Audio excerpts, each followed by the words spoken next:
Assalamualaikum warahmatullahi wabarakatuh. Alhamdulillahirabbil alamin. Assalatu wassalamu ala nabiyyina Muhammadin wa ala alihi wa ashabihi ajmain wa man tabi'ahu ila yaumiddin, amma ba'du. Yang kami hormati Profesor Dr. Syamsul Anwar MA dan pemirsa pengajian tarjih yang dirahmati oleh Allah. Alhamdulillah pada malam hari ini kita masih diberikan kesehatan, nikmat hidayah serta inayahnya sehingga kita masih dapat berkumpul secara virtual di majelis yang insya Allah penuh dengan barokah ini. Amin. Kedua kalinya marilah kita bersolawat kepada Nabi kita, Nabi Muhammad Sallallahu Alaihi Wasallam, karena beliau bersabda bahwasanya barang siapa yang bersolawat kepadaku 1 kali, maka Allah akan bersolawat untuknya 10 kali. Hadis riwayat Ahmad. Maka marilah kita senantiasa memperbanyak solawat dan semoga kita kelak termasuk golongan orang yang mendapat syafaatnya. Amin. Pengajian tarjih ini juga ditayangkan secara live streaming di channel YouTube, yaitu di Tarjih Channel. Jadi silakan nanti yang ketinggalan bisa mengikuti dari channel YouTube kami. Ya, silakan nanti di like sebanyak-banyaknya konten-konten dari Majelis Tarjih dan silakan di subscribe agar tidak ketinggalan kajian-kajian menarik yang ada di sana. Oke, untuk pengajian tarjih malam hari ini yaitu edisi ke-153 ya, kita akan membahas tema yang sangat menarik yaitu Turuqul Istinbatil Ahkam ya, atau metode penetapan hukum yang ada di dalam Muhammadiyah. Dan kita sudah dibersamai oleh Ustadz Samsul. Kita sapa dulu. Ustadz Samsul, apa kabar? Alhamdulillah baik. Sehat Ustadz ya? Sehat Ya. insya Allah, dan semoga semua kita juga sehat. Amin. Oke, untuk malam ini gitu ya, temanya sangat menarik ya Ustadz ya, karena seperti yang kita ketahui bersama bahwasanya Muhammadiyah ini kan memiliki jargon aruju ilal Quran was sunnah ya Ustadz ya. Nah, maka segala sesuatu yang berhubungan dengan produk-produk hukum itu selalu bersumber dari keduanya gitu ya. Dan itu juga dilakukan oleh orang-orang Islam di luar Muhammadiyah gitu ya. Tapi pada kenyataannya dewasa ini banyak sekali praktek-praktek ibadah ataupun produk-produk hukum yang berbeda antara umat satu dengan umat yang lainnya. Padahal sumbernya sama, yaitu Al-Quran dan hadis gitu ya. Dan letak perbedaannya itu karena di dalam istinbat hukum atau turuqul istinbat itu berbeda antara satu kelompok dengan kelompok yang lainnya gitu ya. Nah, malam ini kita akan belajar lebih banyak lagi pada Profesor Samsul, apa sih kekhasan yang ada di dalam Muhammadiyah yang menjadikan turuqul istinbatnya itu berbeda dengan kelompok di luar Muhammadiyah. Oke, tanpa memperpanjang kalam ya, saya persilahkan kepada Ustadz Samsul untuk menyampaikan materinya. Ustadz. Assalamualaikum warahmatullahi wabarakatuh.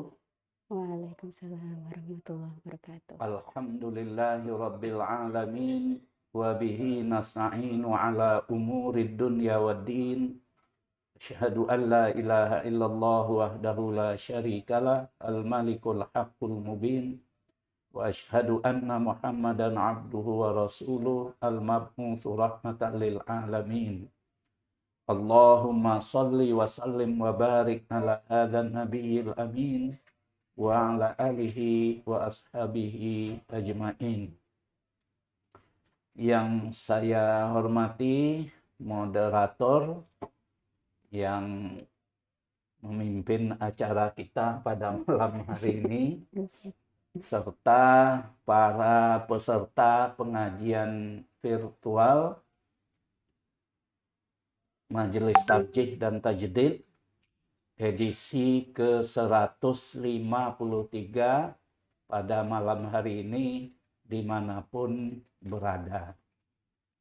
Pertama-tama tentu mari kita panjatkan puji dan syukur kehadirat Allah Subhanahu wa Ta'ala atas rahmat, berkah, nikmat, dan karunia yang senantiasa dilimpahkannya kepada kita. Dan alhamdulillah sampai saat ini kita sehat dan harapannya juga kita senantiasa diberi kesehatan di waktu-waktu yang akan datang dan terhindar dari berbagai musibah, terutama musibah COVID-19 yang belum berakhir pada saat ini. Untuk itu dari sini, dari Pusat Tarjih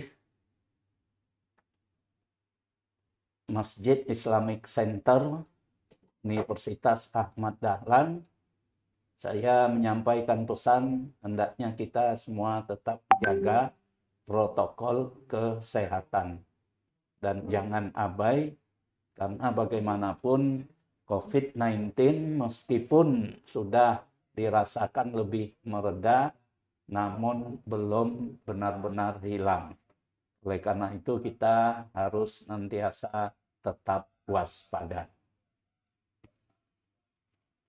Pada malam ini saya akan melanjutkan kajian tentang manhaj tarjih yang sudah berkali-kali disampaikan lewat pengajian tarjih, pengajian rutin tarjih setiap Rabu malam ini. Pada malam hari ini saya akan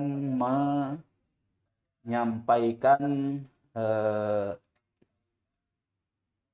komponen yang keempat dalam manhaj tarjih, yaitu prosedur teknis istinbat norma agama Islam.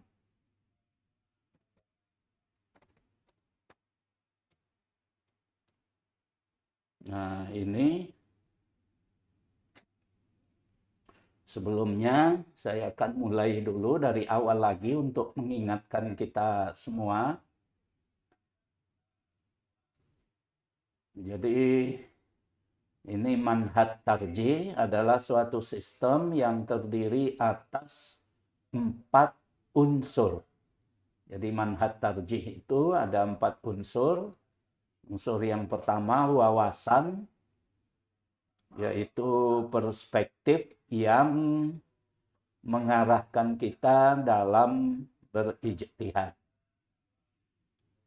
Wawasan itu ada beberapa macam, ya ada wawasan keterbukaan, wawasan toleransi, wawasan tidak berafiliasi mazhab, wawasan tajdid, dan lain-lain. Nah, kemudian komponen yang kedua adalah unsur sumber. Jadi dalam berijtihad itu ada sumber-sumbernya, ada 2 sumber pokok, yaitu Al-Quran dan Sunnah Nabi Muhammad Sallallahu Alaihi Wasallam. Nah, komponen yang ketiga dalam manhaj tarjih itu ada pendekatan bayani, ada pendekatan burhani, dan ada pendekatan irfani. Nah, kemudian komponen yang keempat dari manhaj tarjih itu adalah prosedur teknis. Prosedur teknis ini yang dimaksudkan adalah metode. Jadi bagaimana metode menemukan suatu norma. Jadi khusus pada prosedur teknis atau metode ini, kita akan lebih mengarahkan pembicaraannya pada aspek hukum syariah.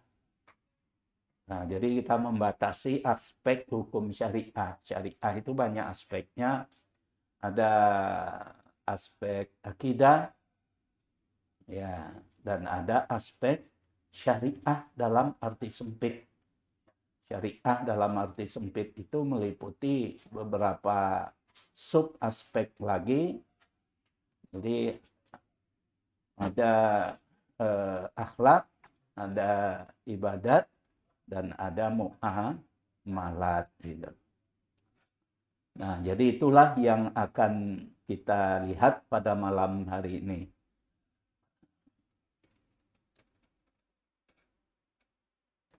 Nah, di sini komponen yang keempat yaitu berupa prosedur teknis atau metode. Dalam kajian-kajian terdahulu itu sudah dijelaskan bahwa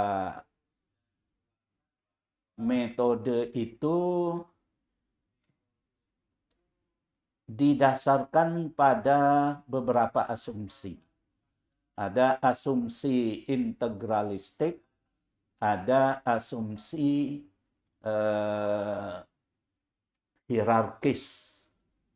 Asumsi integralistik itu mengasumsikan bahwa di dalam kita menyimpulkan suatu norma syariah atau norma hukum fikih, kita harus menggunakan sebanyak mungkin sumber-sumber material syariah sehingga ijtihad kita menjadi lebih komprehensif.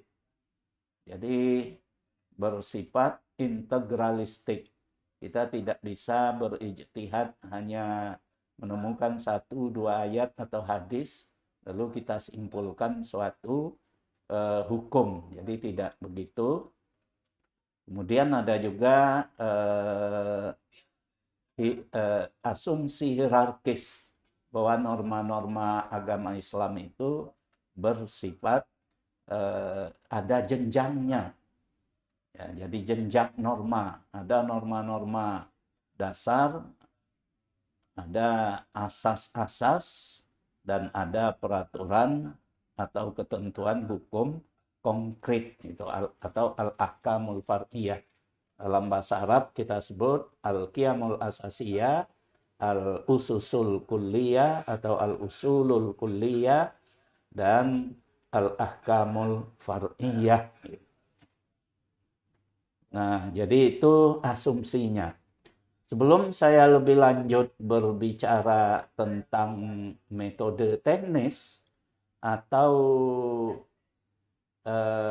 asumsi, metode teknis, prosedur teknis atau metode, saya akan jelaskan dulu bahwa tadi sudah saya singgung, metode ini lebih diarahkan kepada aspek hukum dari ajaran agama Islam secara keseluruhan. Jadi ini adalah metode istimbat hukum. Tetapi perlu juga dipahami bahwa pengertian hukum di dalam agama Islam, jadi hukum menurut pengertian agama Islam itu berbeda dengan pengertian hukum yang sehari-hari kita pahami, gitu ya. Kalau sehari-hari kita pahami hukum itu adalah berbagai peraturan ya yang mengatur kehidupan kita, di mana peraturan itu dibuat dengan cara-cara dengan prosedur yang sudah ditentukan sedemikian rupa sehingga hukum itu merupakan kumpulan norma hukum itu sendiri.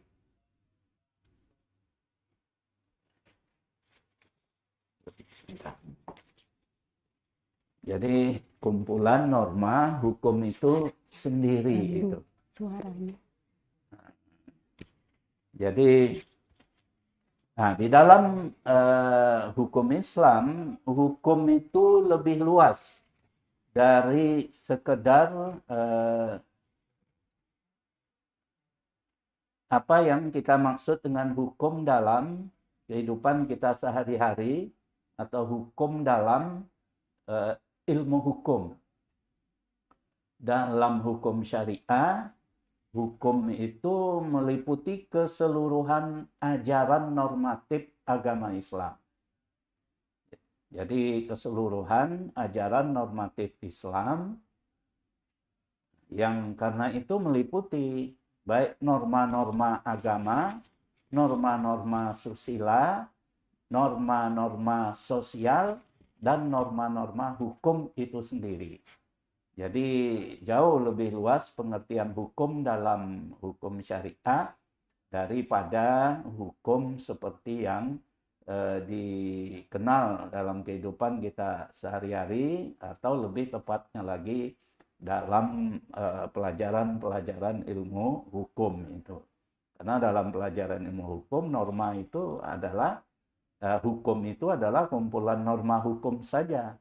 Dalam agama Islam, apa yang dimaksud dengan syariah atau yang sering kita terjemahkan sebagai aspek hukum dari ajaran Islam, maka yang dimaksudkan sesungguhnya adalah kumpulan norma yang mencakup norma-norma agama. Itu udah, kalau kita pinjam bahasa ilmu hukum ya, norma agama, yang dalam bahasa syariahnya sendiri itu norma agama itu misalnya norma-norma terkait ibadah, itu ketentuan-ketentuan puasa, ketentuan-ketentuan zakat, ketentuan-ketentuan sholat, ketentuan-ketentuan manasik haji, itu dalam pengertian agama Islam adalah norma, yaitu norma hukum syariah. Dalam hal ini ajaran-ajaran normatif Islam yang mengatur tentang masalah ibadah. Nah, jadi itu norma agama itu. Nah, yang kedua mencakup juga norma susila.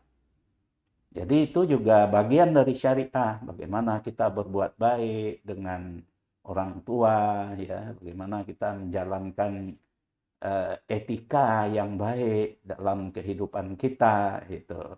Nah, jadi itu juga norma, tapi dia adalah norma etik. Jadi norma etik, dan itu dalam syariah itu termasuk al-ahkam syar'iyah.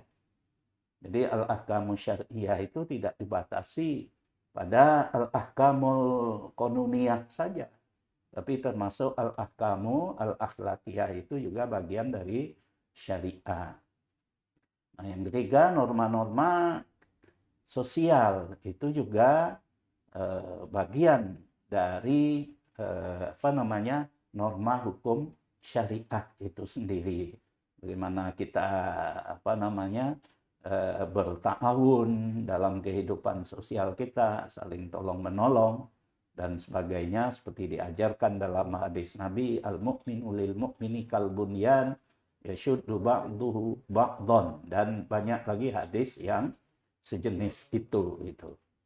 Nah, jadi itu juga termasuk dalam cakupan pengertian hukum dalam konsepsi ajaran Islam. Dan yang terakhir tentu adalah norma hukum itu sendiri, baik hukum dalam kehidupan keperdataan, pidana, gitu ya, dan berbagai macam norma yang lain itu. Nah, jadi itu. Jadi pada pembicaraan kita pada hari ini, kita lebih tertuju pada aspek hukum dari ajaran agama Islam.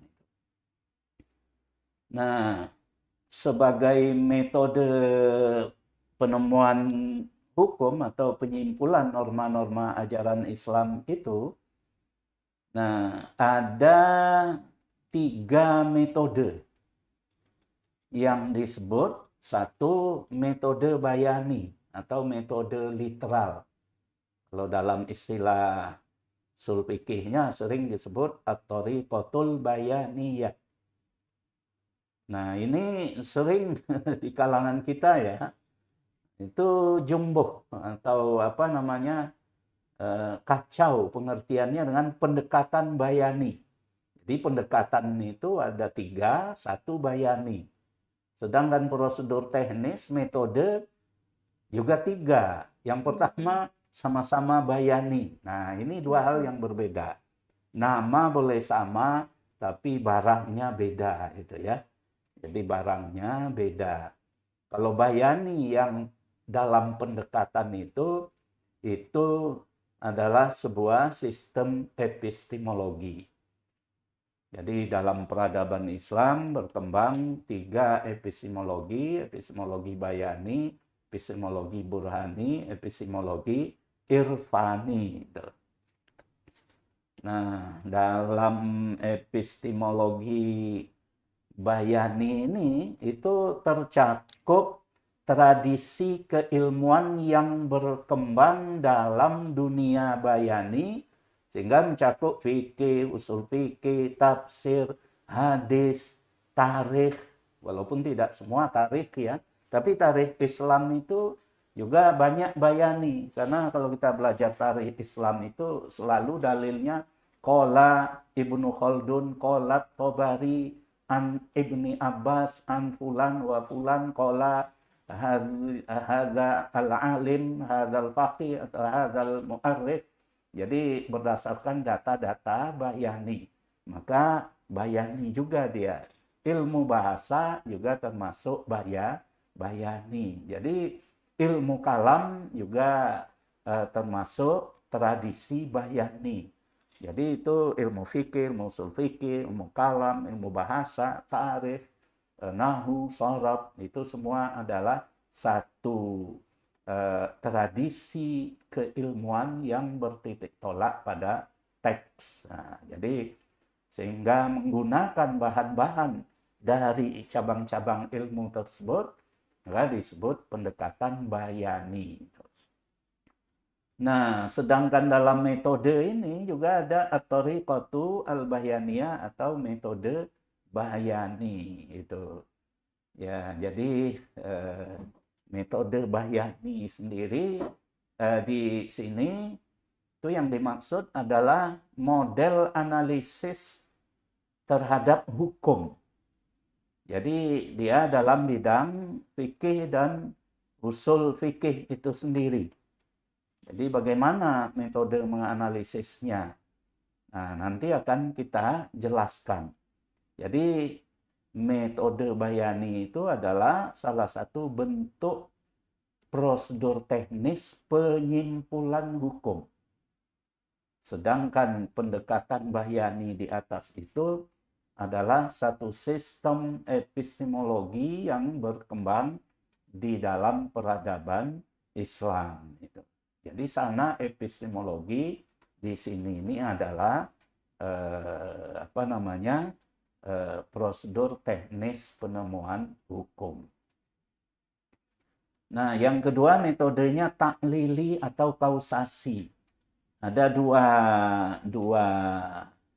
metode taklili, ada kausasi berdasarkan kausa efisien atau at-taklil bil illatil fa'ilah. Dan yang kedua ada kausasi berdasarkan maqasid syariah, at-ta'lil bi maqasidis syariah. Kemudian metode yang ketiga taufiqi, apabila suatu nas bertentangan dengan nas lain, jadi ada ta'arudu al-adillah, maka dilakukan penyelesaian dengan jama', tarjih, nasah, dan tawakuf. Nah, ini metode penyimpulan. Lalu kita kembali kepada yang pertama, yaitu metode literal. Nanti moderator saya diingatkan ya. Siap, Ustaz. Sampai waktunya itu tinggal berapa menit gitu. Iya, Karena Ustaz. kalau orang ngomong tuh kadang-kadang ya ngerocos saja begitu, nggak sadar waktunya. Jadi metode literal atau thariqatul bayaniyah adalah analisis tekstual terhadap suatu pernyataan hukum atau nas atau lafal atau teks mengenai suatu kasus yang pernyataan itu mungkin kurang jelas maksudnya dalam kaitan dengan teks tersebut. Nah, jadi di sini dalam menemukan hukum itu Jadi ada analisis tekstual atau analisis literal yang berarti mengenai kasus tersebut sudah ada teksnya. Cuma teks itu masih perlu diperjelas karena ada sisi-sisi yang tidak jelas dari teks tersebut. Nah, jadi kata kunci yang paling pokok dalam metode ini bahwa untuk metode tersebut sudah ada teksnya. Nah, beda dengan yang kedua tadi, metode taklili itu tidak ada teksnya. Jadi lebih banyak menggunakan logika itu. Nah, kalau ini ada teksnya. Maka dalam untuk tujuan analisis tekstual ini, pernyataan hukum di dalam Al-Quran, dalam hadis, ditinjau atau dilihat dari beberapa aspek. Satu dari aspek jelas dan tidaknya. Maka dari aspek jelas dan tidaknya ini, suatu pernyataan hukum atau suatu nas atau sebuah lafal itu dibagi menjadi dua kelompok. Jadi kelompok pertama disebut al-alfazul wadihah, pernyataan hukum yang jelas. Jadi Al-Quran atau hadis itu dikategorikan menjadi dua. Ada pernyataan-pernyataan dalam Quran itu yang sudah jelas maknanya. Dan yang kedua ada pernyataan-pernyataan hukum dalam Al-Quran dan hadis itu yang tidak jelas maknanya, yang disebut dengan al-alfazu ghairul wadihah. Masing-masing dari kedua kelompok pernyataan yang jelas dan yang tidak jelas ini dalam metode analisis tekstual ini dibagi lagi kepada 4. Pernyataan yang jelas itu pertama, satu disebut pernyataan muhkam. Jadi al-lafzul muhkam. Jadi pernyataan yang sudah sangat jelas. Ini yang tingkat kejelasan yang paling tinggi. Sehingga tidak lagi dapat diutak-atik. Sudah begitu adanya. Yang kedua, pernyataan mufassar, al-lafzul mufassar. Jadi pernyataan hukum yang jelas, yang ada rinciannya, tetapi masih ada kemungkinan untuk dinasakh. Pernyataannya sudah jelas, tetapi ada kemungkinan untuk dinasakh. Sedangkan pernyataan yang muhkam itu adalah pernyataan yang sudah jelas dan tidak dapat dinasakh serta ditakwil. Ya ini agak susah ya. Ini ilmu yang sangat sangat teknis itu. Tetapi ya mudah-mudahan kita bisa membiasakan diri mendengarkan istilah-istilah seperti itu. Sebab kalau tidak pernah kita dengarkan, ya kita nggak pernah bersentuhan dengannya. Walaupun terasa agak teknis begitu. Nah, kemudian yang ketiga ada pernyataan nas. Nas di sini tidak sama dengan kita menyebut nas dalam bahasa sehari-hari. Ini kata moderator, ternyata tinggal 10 menit lagi ini. Ya enggak apa-apa, masih banyak hari ini. Masih ada pengajian ke 150 berapa itu ya. Nah, jadi enggak apa-apa itu. Nah, pernyataan nas itu adalah pernyataan yang menunjuk kepada suatu makna primer, tetapi masih dapat ditakwil dan dinasakh. Sedangkan pernyataan zahir itu adalah pernyataan yang menunjuk makna yang sekunder. Jadi makna itu pun bertingkat-tingkat. Jadi asumsinya dalam metodologi istinbat hukum syariah secara umum, jadi makna itu bertingkat-tingkat, berlapis-lapis ya, ada lapisan permukaan, ada lapisan yang lebih dalam, dan kemudian juga mempunyai sifat, ada yang lebih jelas, ada yang kurang jelas. Nah, yang tidak jelas ini pun ketidakjelasannya itu masih bertingkat-tingkat. Nah, mungkin ini untuk kajian berikutnya kita ambil satu contoh ya. Ini yang pertama tadi pernyataan muhkam. Pernyataan muhkam adalah pernyataan yang sudah jelas maksudnya. Sehingga tidak ada lagi kemungkinan dinasah dan ditakwil. Misalnya, qul huwallahu ahad. Katakanlah bahwa Allah itu esa. Yaitu sudah begitu itu adanya. Kata esa itu ya bisa ditakwil-takwil lagi.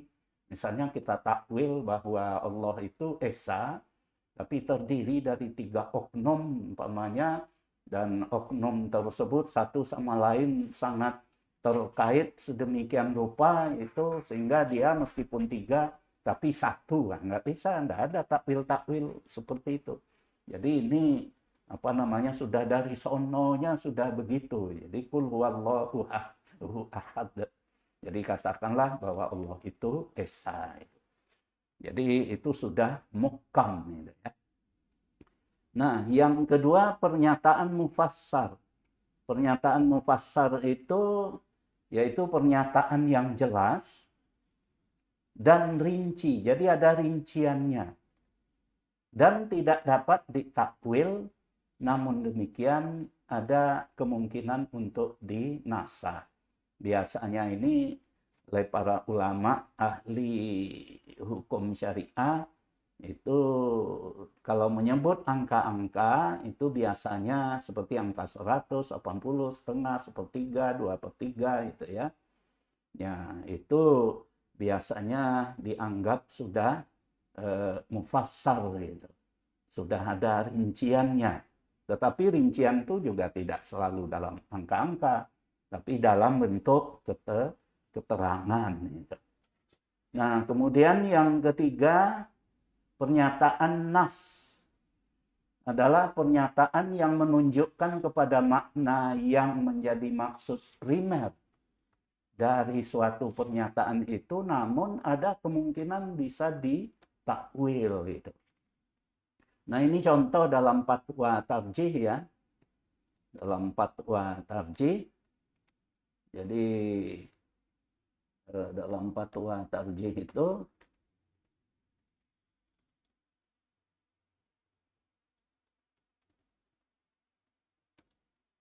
ini disamakan dulu. Jadi dalam fatwa tarjih menggunakan hadis an Abi Hurairah anna Nabiyya sallallahu alaihi wasallam qala man qala yaumal jum'ati wal imamu yahtub ansit faqad lagha rawahu Tirmizi, dan imam-imam yang lainnya. Ini kemudian diambil hafal Tirmizi. Dari Abu Hurairah diriwayatkan bahwasanya Nabi sallallahu alaihi wasallam bersabda, barang siapa pada hari Jumat ketika imam sedang berkhutbah mengatakan, diam kamu, maka orang itu sia-sialah Jumatnya. Jadi nggak boleh omong-omong kalau orang imam sedang khutbah. Nah, dulu fatwa tarjih saya sendiri itu fatwa kapan, tapi mungkin sebelum saya ditarjih itu sudah ada, yaitu bahwa yang menjadi imam dalam sholat Jumat itu adalah yang berkhutbah itu. Jadi khotib jadi imam. Karena di sini al-imamu yaktub. Yang berkhutbah itu nanti orang yang mau jadi imam. Orang yang jadi imam. Karena itu selalu dulu fatwanya adalah orang yang jadi imam itu adalah khotib. Nah, kemudian ada pertanyaan dari Sumbar. 5 menit lagi. Ya, nggak apa-apa. Ya, jadi dari Sumbar ya, ini orang Sumbar tanya, Pak, katanya itu. Ini kalau di Sumbar ini jago-jago podium itu banyak. Khutbahnya memukau jamaah katanya. Tapi begitu jadi imam katanya itu hampir bubar jamaahnya. Jadi suaranya nggak enak, menghilangkan kehusyukan. Boleh nggak orang yang khotib itu orang tertentu yang pintar berbicara, nanti yang jadi imam yang kiroatnya bagus itu. Lalu majelis tajih melakukan kaji ulang. Kaji ulang, lalu dalil yang dulu digunakan yaitu ini hadis Tirmizi ini, ternyata ini namanya zohir tadi. Jadi menggunakan lafal zohir. Jadi pada hadis ini ada dua makna. Pertama makna zohir dan kedua makna zohir itu sekunder, yang kedua makna nas. Makna nas itu adalah suatu makna yang menjadi maksud primer dinyatakannya pernyataan tersebut. Kalau kita baca ini dari Abu Hurairah, Nabi bersabda, barang siapa pada hari Jumat ketika imam sedang khutbah menyatakan diam, kamu diam, jangan ngomong-ngomong, maka sesungguhnya orang itu sia-sia Jumatnya. Itu pernyataan primer di sini apa? Apa maksud utama yang hendak dinyatakan? Ya, jelas dari situ yang hendak dinyatakan itu adalah kalau imam sedang khutbah, jamaahnya harus diam, dengarkan itu, jangan ngomong-ngomong. Nah, jadi itu maksudnya. Tetapi di sini di sini terlihat kata wal imamu yaktub. Imam itu berkhutbah. Jadi ada pernyataan imam berkhutbah. Secara zahir, makna sekundernya bahwa imam itu berkhutbah. Dan yang berkhutbah itu adalah yang jadi imam. Nah, jadi seperti itu. Nah, ada dua makna. Jadi, tapi yang menjadi maksud utama itu adalah jangan omong-omong. Sedangkan yang berkhutbah jadi imam itu kata sisipan saja. Tapi dia ada tertulis di situ. Namun bukan itu yang ingin dinyatakan oleh hadis itu. Jadi dalam fatwa terdahulu itu memegang zohir hadis ini. Lalu kemudian adanya pertanyaan dari Sumatera Barat tadi, majelis haji memperbaiki fatwanya, boleh orang yang menjadi imam itu bukan yang berkhutbah gitu. Karena imam itu berkhutbah hanyalah makna zohir. Makna zohir. Lalu makna zohir itu kalau diperhadapkan dengan makna nas yang lain, maka nas itu lebih tinggi, tingkat kejelasannya lebih tinggi. Apa makna nas itu? Yaitu qala Rasulullah sallallahu alaihi wasallam, ya ummul qauma aqra'uhum li kitabillah. Jadi jamaah itu diimami oleh orang yang lebih baik bacaannya terhadap kitab Allah. Ya, jadi inilah contoh adanya tingkat-tingkat makna dari tingkat-tingkat kejelasan makna. Yang paling jelas itu adalah muhkam, kemudian di bawahnya mufassar, kemudian di bawahnya lagi nas, dan yang paling tidak jelas di antara nas yang jelas itu adalah zahir. Jadi demikian moderator. Sudah cukup ya. Baik Ustaz. Dan terima kasih. Kurang lebihnya saya mohon maaf. Saya akhiri. Wassalamualaikum warahmatullahi wabarakatuh. Waalaikumsalam warahmatullahi wabarakatuh.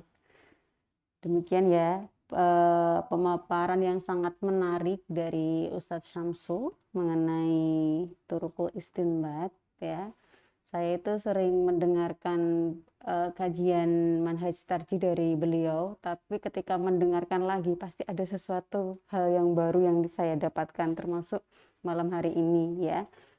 Dan saya yakin pemirsa di rumah juga pasti banyak sekali pertanyaan ya yang ingin disampaikan kepada beliau. Jadi saya ingatkan bagi yang ingin bertanya secara interaktif ya, secara langsung bisa raise hand atau bisa menulis pertanyaannya di kolom chat Zoom, atau yang bergabung lewat YouTube bisa menulis pertanyaannya di kolom komentar. Jadi nanti saya akan bacakan satu-satu. Dan di sini sudah ada beberapa pertanyaan Ustadz, saya bacakan. Yang pertama dari Soban Lubis. Nah, pertanyaannya seperti ini. Dari Soban Lubis. Soban Lubis. Ya. Oh ya. Ya Ustadz. Pertanyaannya, Assalamualaikum, Alhamdulillah saya bersyukur dan bergembira bisa bergabung dalam pengajian. Alhamdulillah ya. Izin minta penjelasan tentang istilah-istilah hukum syariah, fikih, dan syariat. Kemudian mohon juga penjelasan tentang perubahan istilah hukum syara menjadi hukum Islam. Seperti itu Ustadz. Terima kasih. Ya, satu-satu dulu Iya, ya, monggo. biar nggak lupa. Terima kasih Pak Soban Lubis ya, tadi Betul. moderator. Nggih. Iya, baik. Orang Sumut ya, mungkin cuma kita nggak tahu tinggalnya di mana itu, jadi selamat. Oh, di Padang ya, dari Padang ya. Nah, yang bertanya soal khutbah tadi juga dari Sumbar itu. Baik, pertanyaan yang baik saya kira. Jadi memang istilah untuk menyebut hukum dalam hukum Islam itu banyak. Ada syariah, ada fikih, ada hukum syar'i atau hukum syara, dan ada konun. Gitu. Nah, yang pertama syariah. Syariah itu mempunyai dua makna, dalam arti luas dan dalam arti sempit. Jadi menurut At-Tahanawi dalam bukunya Kisyaf Istilahatil Funun, dia mengatakan syariah dalam arti luas itu adalah keseluruhan norma ajaran Islam yang meliputi norma-norma yang mengatur tingkah laku batin yang disebut al-ahkamul i'tiqadiyah atau disebut juga al-ahkamul asliyah. Jadi norma yang mengatur akidah. Jadi apa yang wajib dipercayai, apa yang tidak boleh dipercayai, apa yang silakan aja untuk dipercayai dan tidak dipercayai. Nah, norma-norma yang mengatur itu satu bagian dari syariah yang disebut akidah tadi. Dalam hukum Islam disebut al-ahkamul i'tiqadiyah. Itu misalnya rukun iman yang 6, kita wajib beriman kepada Allah, kepada kitab suci, pada nabi dan seterusnya, itu adalah al-ahkamul i'tiqadiyah. Jadi norma yang mengatur tingkah laku batin apa yang wajib dipercayai. Nah, yang kedua, kumpulan norma yang mengatur tingkah laku konkret, al-ahkamul amaliyah. Tingkah laku konkret itu adalah tingkah laku. Ya, kita sholat itu tingkah laku, kita puasa tingkah laku, kita naik haji itu tingkah laku. Kita nikah itu tingkah laku. Kita bermuamalah, jual beli, sewa menyewa itu semuanya adalah tingkah laku. Maka tapi dia konkret, nampak, dilihat. Kalau orang percaya kepada Tuhan dan tidak percaya itu tuh dalam batinnya nggak bisa dilihat. Apakah orang itu percaya atau tidak itu urusan batin dia. Tapi itu tingkah laku batin. Nah, kalau yang ini namanya al-ahkamul amaliyah. Jadi oleh karena itu syariah itu meliputi kedua norma yang mengatur dua aspek itu. Jadi norma yang mengatur aspek tingkah laku batin dan norma yang mengatur aspek tingkah laku lahiriah. Nah, itulah syariah dalam arti luas. Kemudian syariah dalam arti sempit dibatasi pada al-ahkamu asy-syar'iyyah al-amaliyah allati tunazzimu tasarrufati al-insan sawa'un fi khassati nafsi aw fi ilaqatihi bi rabbi wa fi ilaqatihi bil alami min hawli. Jadi tingkah laku yang mengatur eh, tindakan-tindakan lahiriah manusia yang disebut tadi apa al-akmal tadi, jadi al-ahkamil amaliyah, jadi yang mengatur tingkah laku konkret manusia. Syariah dalam arti sempit inilah yang lazimnya dan biasanya diterjemahkan dengan hukum Islam. Jadi hukum Islam itu sebagian dari syariah dalam arti luas. Karena syariah dalam arti luas itu ada akidah. Jadi akidah, kumpulan norma yang mengatur tingkah laku batin, ada hukum Islam, yaitu syariah dalam arti sempit, yang mengatur tingkah laku konkret. Tingkah laku konkret itu ya beribadah, berakhlak, bermuamalat. Nah, itu 3 aspek tersebut. Itulah hukum Islam. Jadi karena itu tadi saya mengatakan, hukum Islam itu lebih luas pengertiannya daripada hukum dalam ilmu hukum. Karena dalam hukum Islam, hukum itu mencakup norma-norma yang mengatur tingkah laku konkret manusia yang bersifat ibadah. Jadi norma agama. Begitu juga norma etika. Begitu juga norma sosial. Di samping norma hukum itu sendiri. Jadi hukum Islam itu adalah sebagian dari syariah dalam arti luas. Atau dia adalah syariah dalam arti sempit. Nah, di samping arti kata syariah ada lagi fikih. Fikih itu berarti kumpulan norm, mempunyai 2 arti, tapi bukan luas sempit, tapi arti pertama dan kedua. Arti pertama dari fikih itu ya adalah kumpulan norma yang mengatur tingkah laku konkret. Kumpulan norma yang mengatur tingkah laku konkret. Jadi al-ahkamu al-amaliyah gitu. Al-ahkam musyar'i allati tunazimu tasarrufati al-insan. Tingkah laku konkret. Kalau begitu dia sama dengan syariah.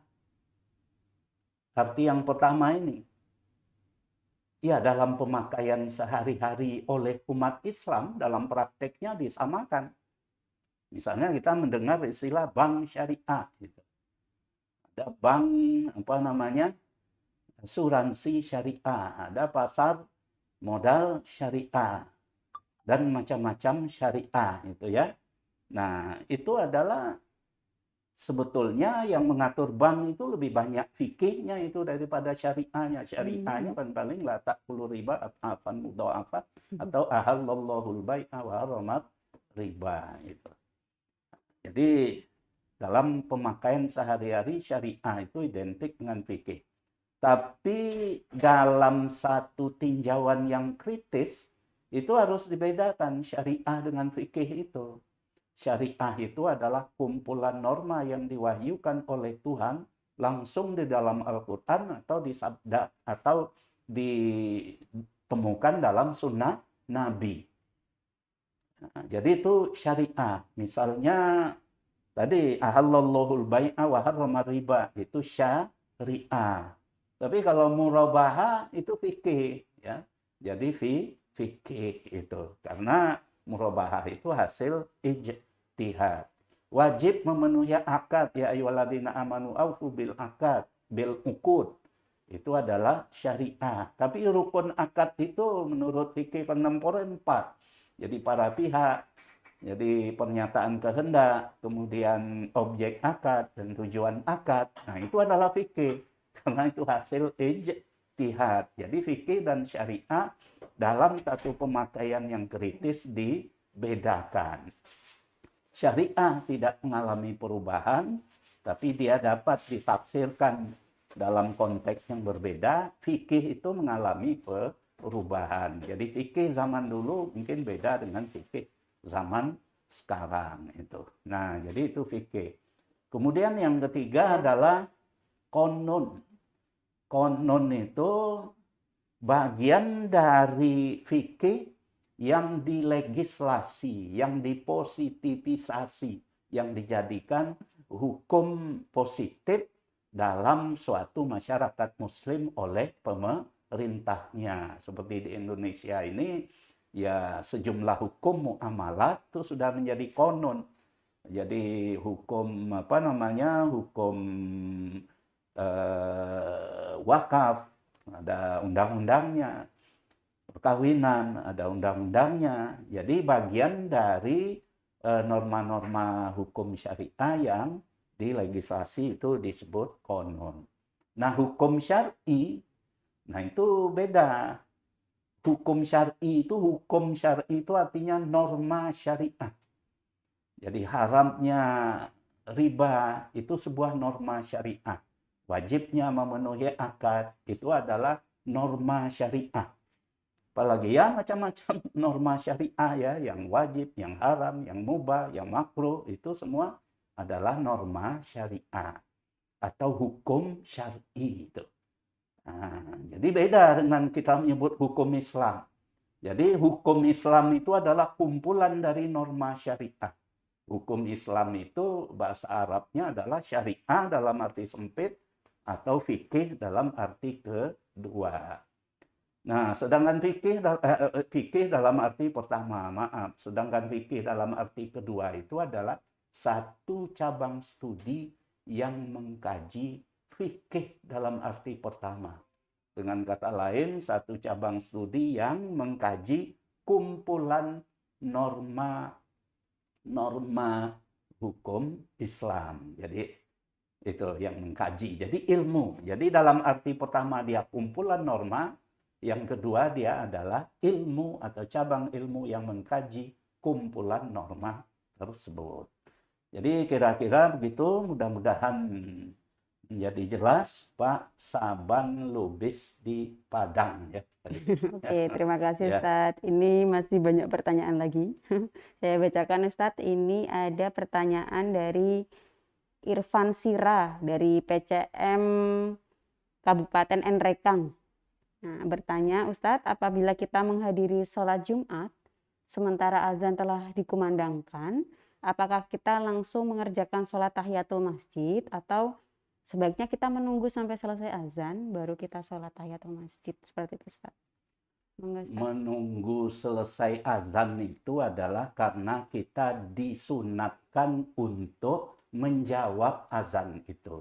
Oke. Jadi kalau muazin macam Allahu Akbar, itu kita menjawabnya juga Allahu Akbar dan seterusnya itu.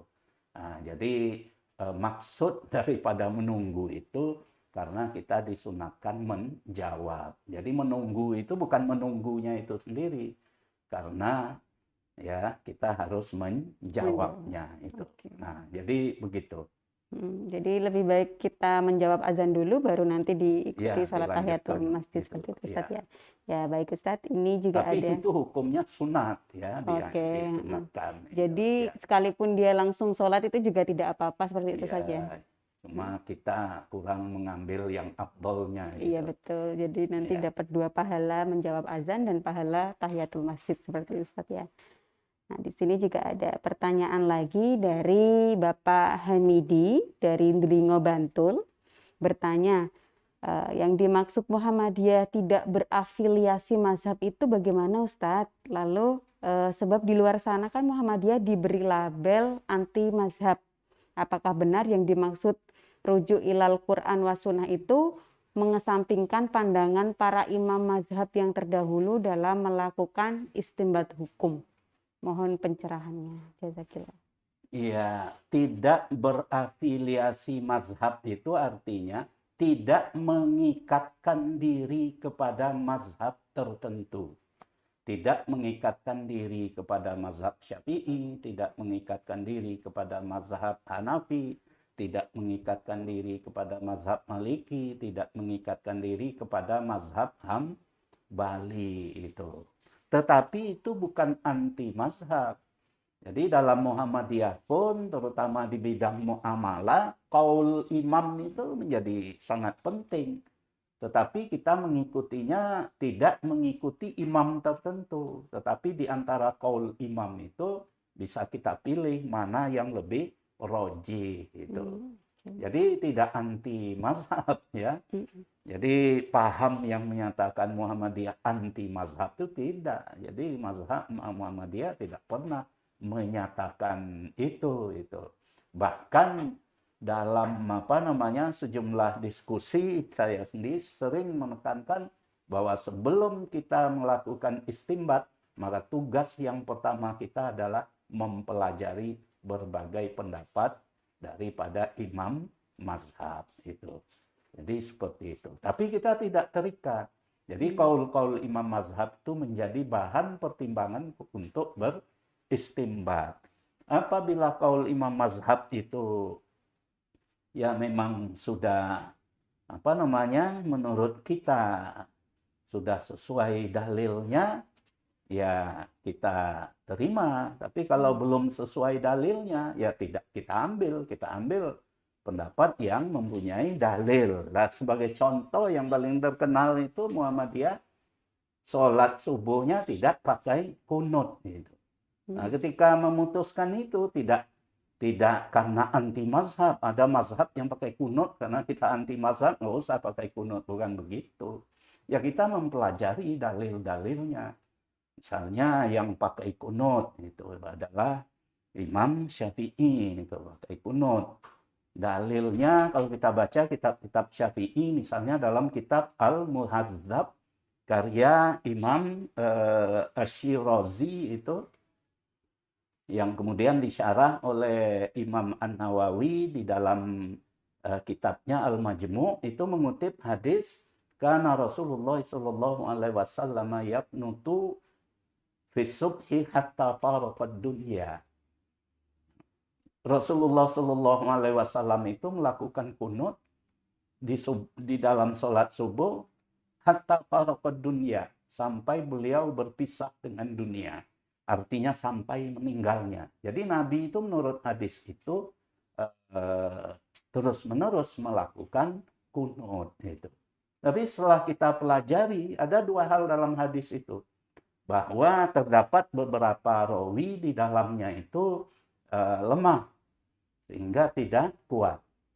Dan yang kedua, di sisi lain kita menemukan suatu hadis yang diriwayatkan oleh jamaah ahli hadis yang menyatakan bahwa karena Rasulullah sallallahu alaihi wasallam yaqnutu syahran tsumma tarakahu. Rasulullah sallallahu alaihi wasallam itu kunut selama 1 bulan, kemudian beliau tinggalkan. Dan hasil pengkajian sejarah kita itu setelah ditinggalkan berkunut selama 1 bulan itu, ternyata beliau tidak pernah lagi kunut sampai wafatnya. Berarti hadis tadi yang menyatakan kunut hatta faraqad dunya bertentangan dengan hadis ini. Lah dalam pertentangan itu bagaimana penyelesaiannya? Ya kita mengambil pertama yang rawinya lebih banyak, kedua sanadnya yang lebih kuat.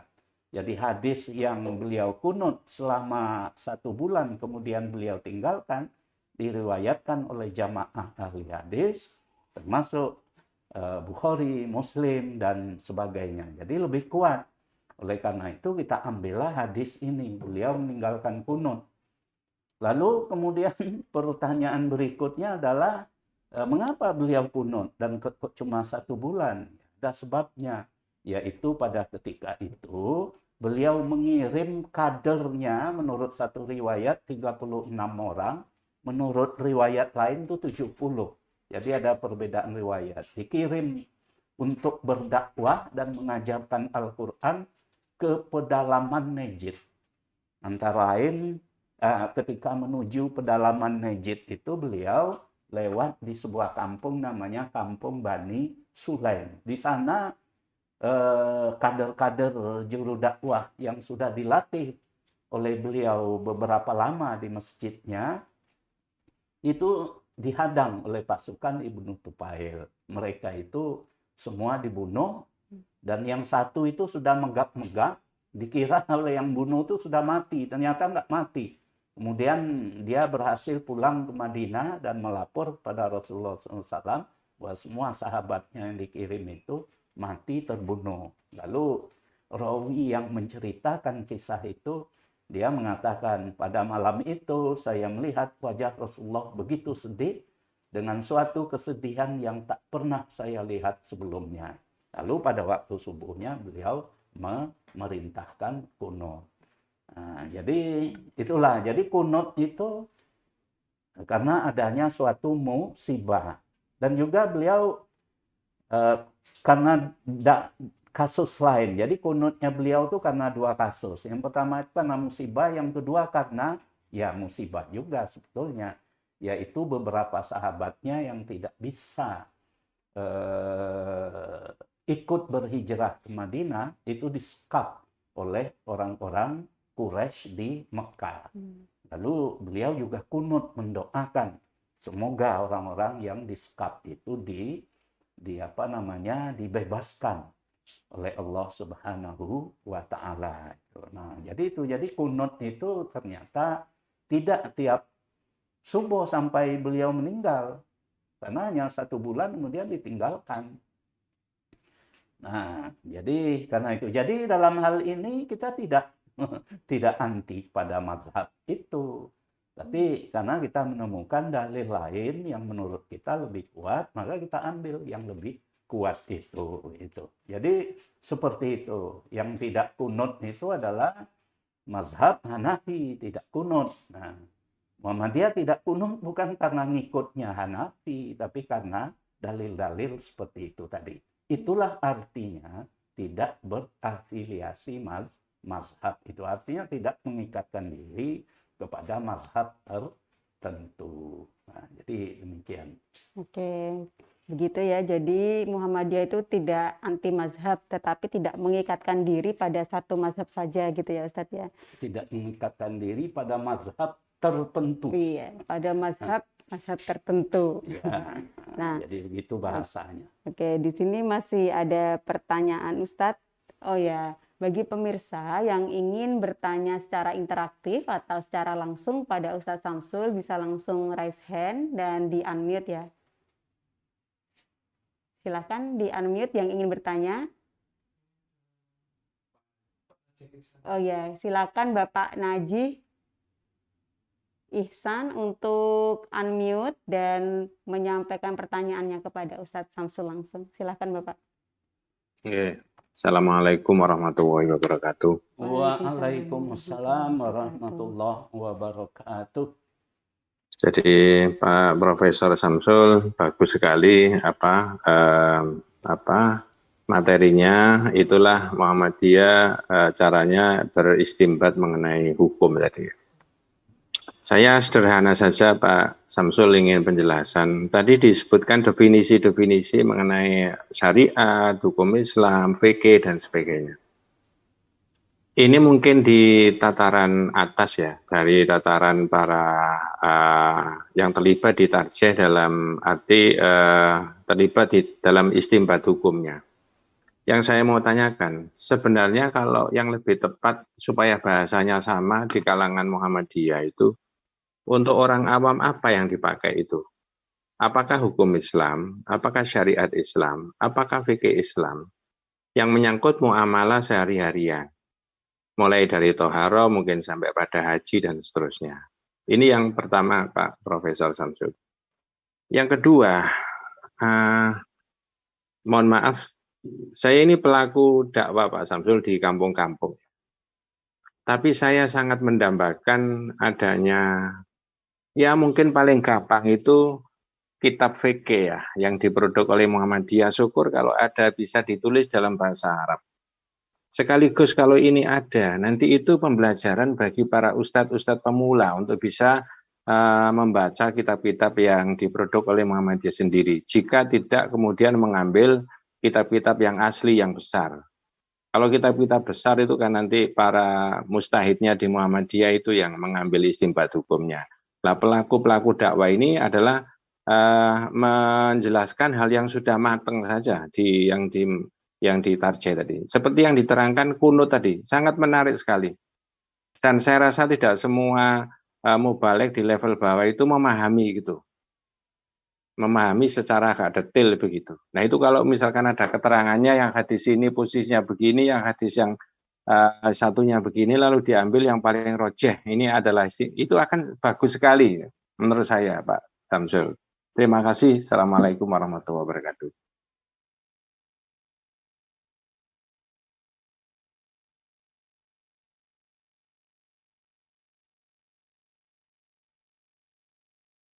Halo?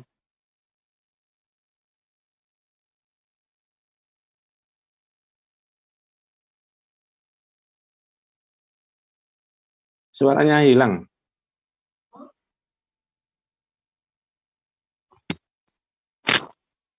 Halo?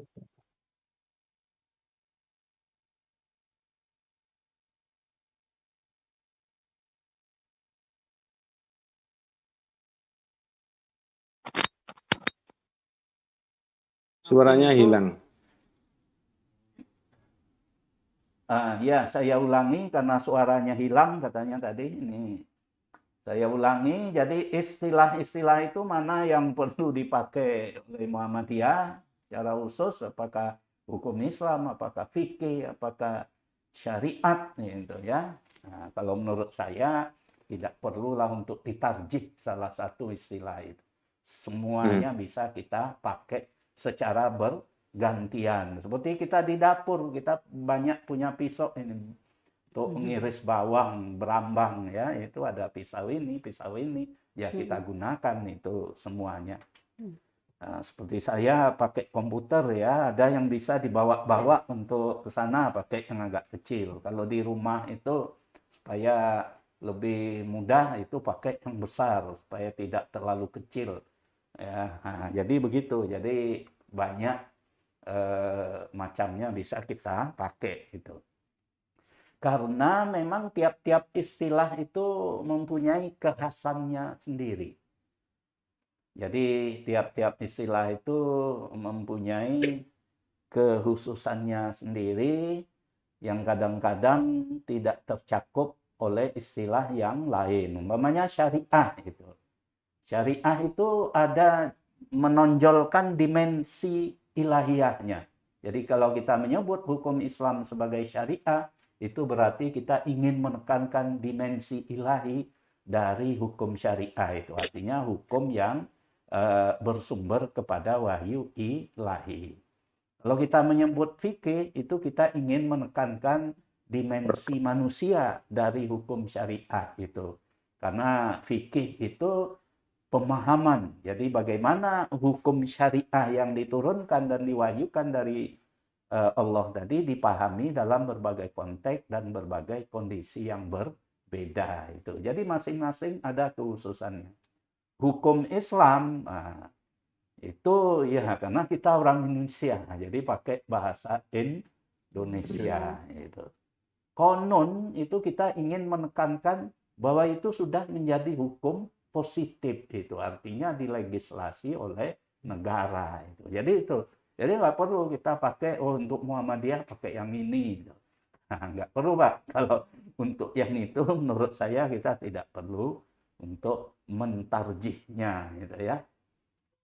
Kemudian yang kedua, satu usulan yang baik ada kitabnya dalam bahasa Arab gitu. Nah, itu sungguhnya sudah lama kita putuskan untuk diterjemahkan ke dalam bahasa Arab putusan-putusan kita yang sudah ada. Putusan kita yang sudah ada itu cukup banyak ya. Kalau putusan yang lama-lama dulu karena dibuat singkat-singkat, itu langsung teks Arabnya dituliskan. Ya. Jadi kalau HPT jilid 1 itu 2 bahasa, jadi bahasa Arab dan bahasa Indonesia. Tapi singkat-singkat itu, saking singkatnya orang yang membaca juga ngeluh. Nggak bisa dipahami, susah gitu. Ya, jadi begitu. Tapi memang ya kalau Bapak punya ahli penterjemah, tapi syarat penterjemah itu adalah orang yang berbahasa Arab. Berbahasa Arab tapi dia sudah lama tinggal di Indonesia itu dan sudah mengerti bahasa Indonesia. Sehingga kita ketika diterjemahkan ke dalam bahasa Arab itu bukan bahasa Indonesia dalam huruf Arab ya, sering-sering gitu. Jadi az-zauqul arabinya harus benar-benar ada. Itu yang kita pikirkan, dan beberapa sudah kita terjemahkan seperti fikih air, itu sudah kita terjemahkan ke dalam bahasa Arab. Nah, yang lain-lainnya masih belum, kesulitan mencari penerjemah. Tapi usul Bapak itu usul yang baik. Mengenai uraian-uraian seperti tadi, itu semuanya sudah ada. Jadi kunut itu dalam jurnal tarjih. Cuma saya lupa jurnal tahun berapa ya itu, tapi itu ada di web tarjih.id ya. .id. Tarjih, fatwatarjih.org.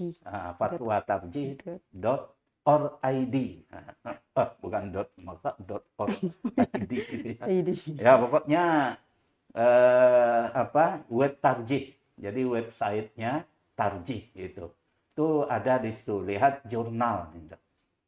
Ya, jadi uraian yang saya kutip tadi itu diambil dari jurnal tarjih itu. Ya, jadi seperti itu saya kira. Jadi terima kasih Pak Najih. Pak Najih Ya. Ihsan. Oke. Waktu kita tinggal 7 menit lagi Ustadz. Jadi saya tambah satu pertanyaan lagi ya. Karena tayangan ini juga disiarkan lewat live Facebook Ustadz. Ini juga ada pertanyaan dari Facebook ya. Pertanyaannya, setelah menyimak pembahasan dari Ayahanda tentang kunut, bahwa kunut pernah dilakukan selama 1 bulan karena ada bencana. Setelah itu beliau meninggalkan. Nah, jika dikaitkan dengan kondisi saat ini, dunia dalam bencana COVID-19 dan bencana alam yang lainnya, apakah hal seperti ini kunut itu bisa dilakukan, Ustadz? Kemudian mengapa sebagian orang mengatakan bahwa kunut subuh itu bid'ah? Mohon penjelasannya. Si berlanjut yang masalah kunut, Ustadz, silakan. Ya, kalau ada musibah dapat saja kunut itu dilakukan karena musibah. Karena dalam kenyataannya Rasulullah SAW melakukan kunut itu memang karena ada musibah. Cuma kalau kunut yang terus-menerus tadi, nah itu yang dalilnya tidak ada.